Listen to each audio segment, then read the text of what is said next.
ইসলামী ছাত্র আন্দোলন সাহাবাদের অনুসরণ,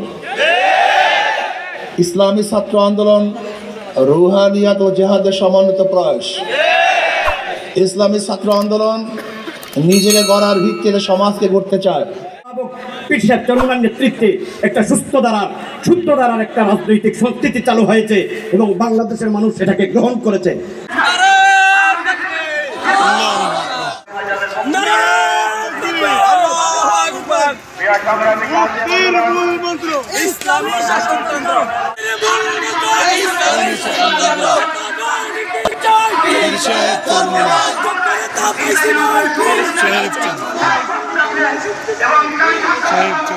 আলহামদুলিল্লাহ কবুল করুন। সকলকে ধন্যবাদ জানাচ্ছি, সাংবাদিক ভাইদেরকে ধন্যবাদ জানাচ্ছি এবং সকলকে ধন্যবাদ জানিয়ে আজকে সুন্দর ইসলামী ছাত্র আন্দোলন রুহানিয়াত ও জেহাদের সমন্বিত প্রয়াস, ইসলামী ছাত্র আন্দোলন নিজেকে গড়ার ভিত্তিতে সমাজকে গড়তে চায়। ইসলামী ছাত্র আন্দোলন এদেশে ইসলাম হুকুমত কায়েম করতে চায়। ইসলামী ছাত্র আন্দোলন এই ভূখণ্ডকে রক্ষা করতে চায়। ইসলামী ছাত্র আন্দোলন বৈষম্য দূর করতে চায়। ইসলামী ছাত্র আন্দোলন প্রত্যেকটা মানুষের অধিকারকে ফিরিয়ে দিতে চায়। ইসলামী ছাত্র আন্দোলন সাম্য, মানবিক মর্যাদা, সামাজিক ন্যায় বিচার প্রতিষ্ঠিত করতে চায়। قال تعالى جاء الحق وزاق الباطل إن الباطل كان زهوقا। প্রথমেই আল্লাহ রাব্বুল আলামিনের দরবারে শুকরিয়া জ্ঞাপন করি যে মহান রব্বুল আলামিন আমাদের ছাত্র আন্দোলন 1991 সনে পীর সাহেব চরমনায় ফজলুল করিম রহমতুল্লাহ আলাইহির হাতে এই গাছটি লাগানো হয়। আজকাল দীর্ঘ বছর কেটে গেছে।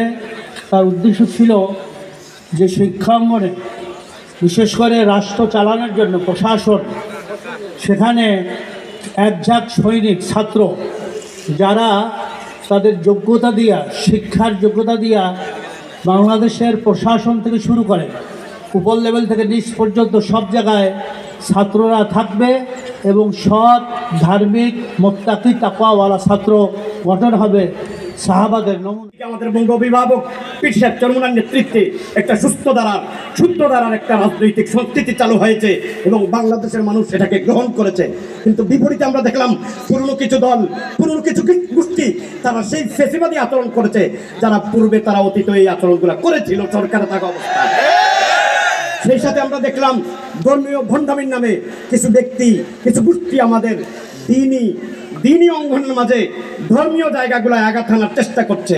আমরা জানলাম ওয়াজ মাহফিলগুলা, মসজিদের ইমামদের বিভিন্নভাবে তারা আঘাত করছে। আমরা তাদেরকে সতর্ক করছি। প্রিয় বন্ধুগণ, ভারত আমাদের পার্শ্ববর্তী দেশ, ইতিহাস বলে এবং সবাই বলে ভারত আমাদের বন্ধু, কিন্তু 53 বছরেও ভারত কখনো আমাদের সাথে বন্ধুত্বের পরিচয় দেয় নাই। আপনারা জানেন ভারতের পানি আগ্রাসনের কারণে এই সেদিন আমাদের ফেনী ডুবন্ত ছিল। হাজার হাজার ভাইয়ের জীবনের বিনিময়ে অর্জিত হয়েছে 24-এর গণ অভ্যুত্থানে। হাজার হাজার ভাইয়েরা পঙ্গুত্ব বরণ করেছে। দীর্ঘ 1.5 যুগ পর্যন্ত আমরা রাজপথের সড়ক থেকে যেই বিজয় ছিনিয়ে এনেছি, এই বিজয়কে কেউ নস্যাৎ করবে ইনশাআল্লাহ। শরীরে রক্ত থাকতে আমরা সেটা হতে দিব না। গুণাবলী জাগ্রত করতে পারছে না। এইরকম বাজে অবাস্তব অকার্যকর শিক্ষানীতি যাতে পরিবর্তন হয় এবং কার্যকর সৎ গুণাবলী আনতে পারে, মানুষের মধ্যে দক্ষতা সৃষ্টি করতে পারে, এমন শিক্ষানীতি, শিক্ষা সংস্কার অবশ্যই আমাদের পা দেওয়া যাবে না। আমাদের সংগঠনের মুরব্বীরা যেই সিদ্ধান্ত নেন, এগুলো হয়তো আপনার বুঝে না আসতে পারে, অন্য কারো বুঝে না আসতে পারে, কিন্তু আপনারা শুরু থেকে শেষ পর্যন্ত এ পর্যন্ত কখনো কি দেখেছেন ইসলামী আন্দোলন বাংলাদেশ তার নীতি আদর্শ থেকে লক্ষ্যচ্যুত হয়েছে? এটা কি আপনারা দেখেছেন? এটা আপনারা জানে বাংলাদেশে কোনো একটা হিন্দু মন্দির 5ই আগস্টে ভাঙা হয় নাই, কোনো একটা হিন্দু সংখ্যালঘু বাড়িতে হামলা হয় নাই।